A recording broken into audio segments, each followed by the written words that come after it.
Utah Highway Patrol stayed busy over the holiday weekend with extra patrols out on the streets. They pulled over more than 4,000 drivers over the weekend, and 56 of those were DUIs. With drug abuse at an all-time high across the country, officials now worry DUIs may become more frequent and the consequences could be fatal.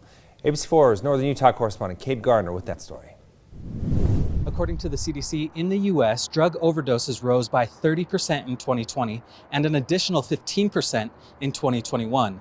That means just last year, 107,000 people died as the result.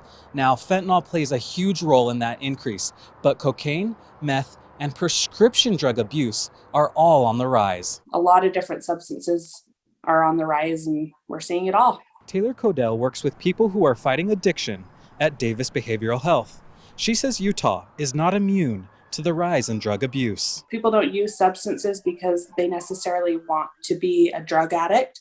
They use substances because they're struggling, because they're being peer pressured, and they just want to feel good. That drug use can endanger others. The most recent Utah DUI report shows that in 2020, there were more than 52,000 accidents in the state. 3.7% were alcohol related, and 2% were drug-related. This resulted in more than 2,000 people being injured and more than 150 deaths. There's a lot of similarities. Again, drowsiness, you're not thinking clearly. In fact, you're probably feeling very great at the time that you get behind the wheel. Codell says you should never let a loved one who may be using drugs get behind the wheel and seek help. Part of what makes driving while using drugs so dangerous is the unknown.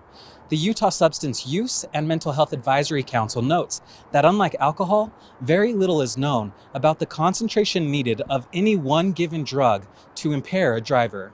Reporting in Ogden, Kate Garner, ABC4 News.